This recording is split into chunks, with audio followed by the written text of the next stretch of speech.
Hello friends, welcome to my video. तो last video में मैंने आपको एडोब एनिमेट सॉफ्टवेयर के टेक्स्ट टूल का बेसिक बताया था कि टेक्स्ट टूल क्या होता है और कैसे यूज़ करते हैं। अब मैं टेक्स्ट टूल के बारे में थोड़ा डिटेल में बताने वाला हूं, तो चलिए शुरू करते हैं। तो जब मैं टेक्स्ट टूल को सिलेक्ट करता हूं तो यहाँ पर राइट साइड में प्रॉपर्टीज़ बार में कुछ अलग अलग चीज़ें निकल के आते हैं, तो इसके बारे में समझते हैं। तो पहले बाकियों को मैं ऑफ कर देता हूँ। तो पहला है इसमें यहाँ पर स्टैटिक टैग, उसके बगल में डाउन एरो है। तो डाउन एरो पर जैसे मैं क्लिक करूँगा तो यहाँ पर 3 तरह के टेक्स्ट होते हैं, यानी कि इसे हम बोलते हैं कि टेक्स्ट इंस्टेंस बिहेवियर। तो 3 टाइप के बिहेवियर होते हैं, स्टैटिक टैग्स, डायनेमिक टैग्स और इनपुट टैग्स। तो इनके बारे में समझते हैं। तो पहले हम समझते हैं स्टैटिक टैग्स के बारे में।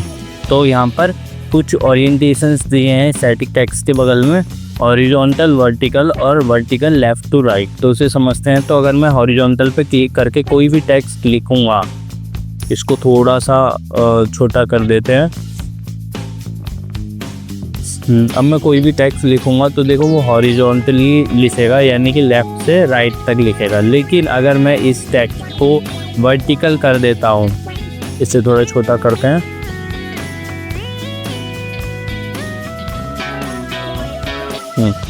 तो यहाँ पर देखो अगर मैं इस टेक्स्ट को वर्टिकल करता हूँ तो ये लेफ़्ट टू राइट की जगह टॉप टू बॉटम हो जाएगा।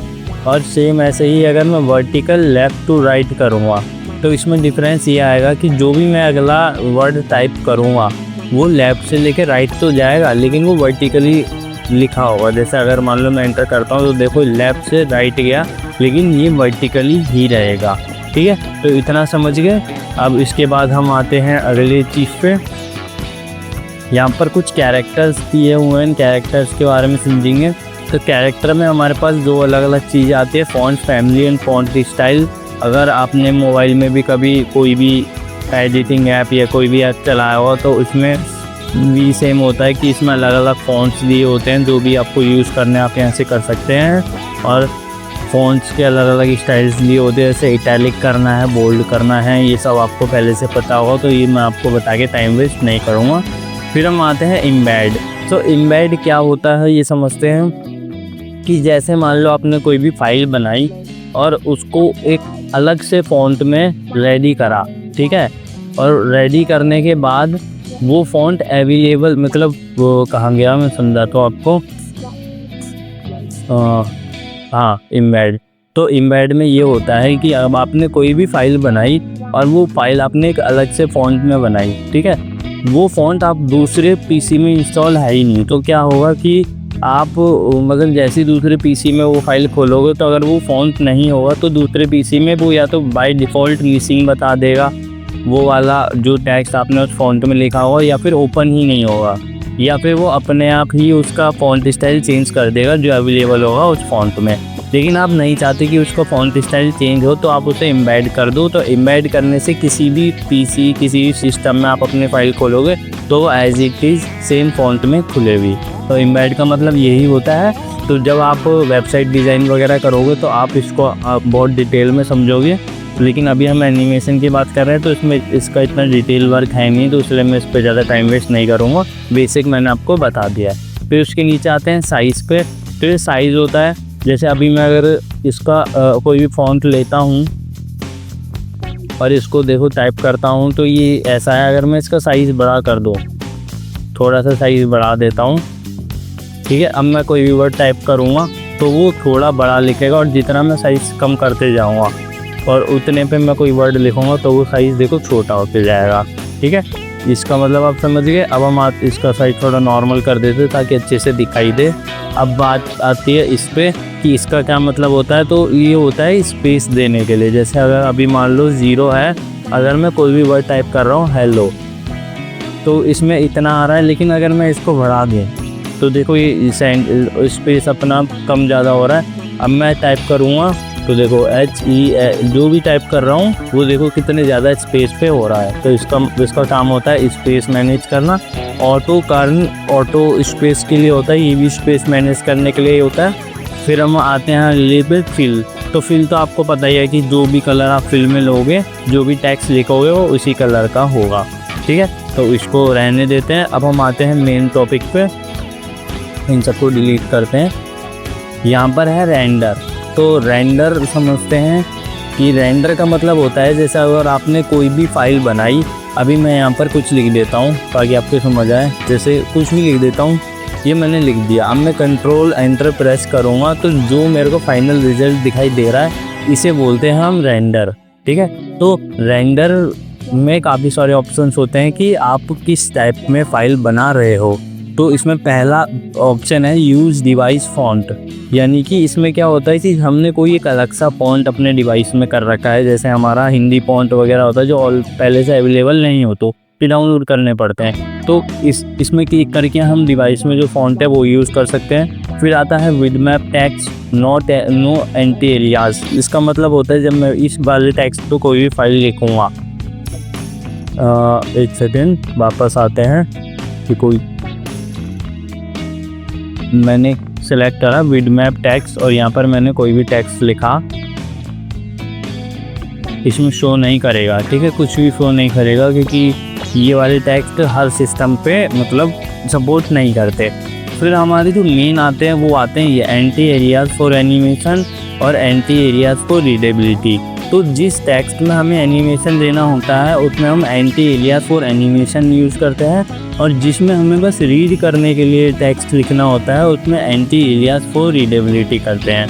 तो जो वेबसाइट वगैरह होती हैं उनमें एंटी एलियास फॉर रीडेबिलिटी होती है क्योंकि वो बस हमें रीड करने होता है। लेकिन जो पीपीटी वगैरह होती हैं उनमें हमें टेक्स्ट में एनिमेशंस देने होते हैं तो वो एंटी एलियास फॉर एनिमेशन होता है। तो हमेशा एंटी एलियास फॉर रीडेबिलिटी पर ही वो क्लिक करके रखना तो ज़्यादा फ़ायदा रहता है। अब हम बात करते हैं अगले टॉपिक की। तो यहाँ पर मैंने एक टेक्स्ट लिखा फिर से हेलो। ठीक, अब इसे थोड़ा जूम कर देता हूँ। अब यहाँ पर दो चीज़ें निकल के आती हैं, सब स्क्रिप्ट सुपर स्क्रिप्ट। तो पहले इस पर क्लिक करता हूँ। अब देखो मैंने एक सेलेक्ट करा ओ को, अब इसको मैं करता हूँ सब स्क्रिप्ट तो ये नीचे की साइड चला जाएगा, और ये सुपर स्क्रिप्ट करूँगा तो ये ऊपर की साइड आ जाएगा। तो ये सब आपने बचपन से ही पढ़ा है कि सब स्क्रिप्ट होता है वो नीचे की साइड चला जाता है और सुपर स्क्रिप्ट जो होता है वो ऊपर की साइड आ जाता है। तो इसमें भी कुछ ज़्यादा दिमाग लगाने वाली चीज़ नहीं थी। एक चीज़ ऊपर रहेगी पोजीशन एंड साइज़। तो ये भी बहुत कॉमन चीज़ थी कि आपको पोजीशन और साइज़ सेलेक्ट करनी हो तो आप यहाँ से कर सकते हैं। ऐसे W से विड्थ होती है कि आप इसे मतलब कितना वो चौड़ा या पतला रखना चाहते हैं। तो ये सब चीज़ें वेस्टेज ऑफ टाइम है क्योंकि ये सब हमें ऑलरेडी पता है। अब हम बात करते हैं पैराग्राफ की। कैरेक्टर्स हमने समझ ही लिए ऑलरेडी, इसे करते हैं हम डिलीट। अब हम कैरेक्टर्स हमने करी लिए, पैराग्राफ की बात करते हैं। तो यहाँ पर पैराग्राफ में जैसे मान लो अगर हमने बहुत सारी कुछ चीज़ें लिख दी हैं, बहुत सारी चीज़ें लिख देते हैं एंटर करके, कुछ भी हम टाइप कर देते हैं, अभी समझाई कर रहे हैं। तो अब यहाँ पर हम अलाइनमेंट सेट कर सकते हैं इसके थ्रू।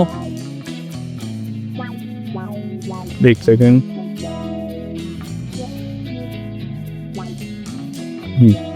अब इसके थ्रू हम अलाइनमेंट सेट कर सकते हैं।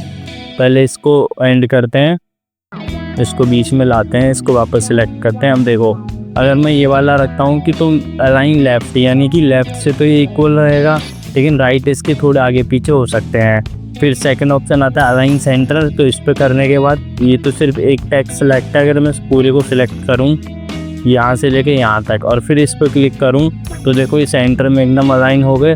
फिर अलाइन राइट, जैसे लेफ़्ट में था वैसे ही अभी ये सब राइट में आ गया। और ये वाला ऑप्शन है जस्टिफाई, तो ये नॉर्मल रहता है। ठीक है, और इनमें जो नीचे चार ऑप्शन है ये भी निकल गए हैं। तो जितना आपको लेफ़्ट राइट अप डाउन करना है आप कर सकते हो। तो इनको 0 ही रखते हैं तो वही बेस्ट है। अब हम बात करते हैं बिहेवियर। तो इसके बिहेवियर ऑफ हैं। इसके बिहेवियर हम जो डायनामिक टेक्स्ट वगैरह उसमें समझेंगे। इस ऑप्शन को बंद करते हैं। अब आता है ऑप्शंस के बारे में। तो ऑप्शंस बहुत इम्पोर्टेंट चीज़ है, इसको हम थोड़ा आराम से समझते हैं। तो जब हम कोई भी टेक्स्ट ओपन करेंगे हमारे पास दो चीज़ आ जाएंगी ऑप्शंस में, लिंक एंड टारगेट। तो जैसे आपने देखा होगा काफ़ी सारी वेबसाइट्स में कि कोई भी हम यहाँ पर कोई भी वर्ड लिखा होता है कि क्लिक ऑन लिंक। तो जैसे ही हम उस लिंक पे क्लिक मतलब उस वर्ड पे क्लिक करते हैं तो वो अपने आप ही दूसरी वेबसाइट में चला जाता है। ठीक है, तो वो इसके थ्रू होता है कि अगर आपने कुछ भी लिखा और आप चाहते हो कि उसके थ्रू कोई दूसरा लिंक ओपन हो जाए तो बस आप उसको इस लिंक में डाल दो। तो जैसे ही उस वर्ड पे कोई क्लिक करेगा तो आपने जो भी लिंक उसमें डाला होगा यूट्यूब का, इंस्टा का या कोई सा भी वेबसाइट पेज का, वो अपने आप ओपन हो जाएगी। ठीक है, तो ये तो लिंक हो गया। अब हम टारगेट समझते हैं। लिंक तो वो होगा कि किसी का लिंक डाल रहे हैं हम ताकि वो ओपन हो, लेकिन किस वे में ओपन होगी वो डिसाइड करता है टारगेट। तो जैसे कभी कभार होता है कि हम क्लिक करते हैं तो वो पहले क्रोम पे जाता है या किसी भी उस पे वेब ब्राउज़र पे जाता है, फिर ओपन होता है।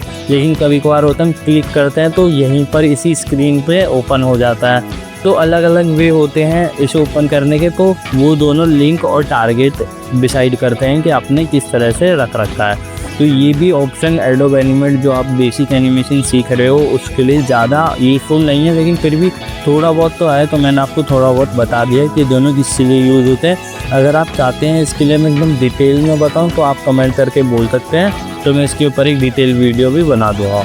तो अब हम बात करते हैं अगले ऑप्शन की, जो है फ़िल्टर्स।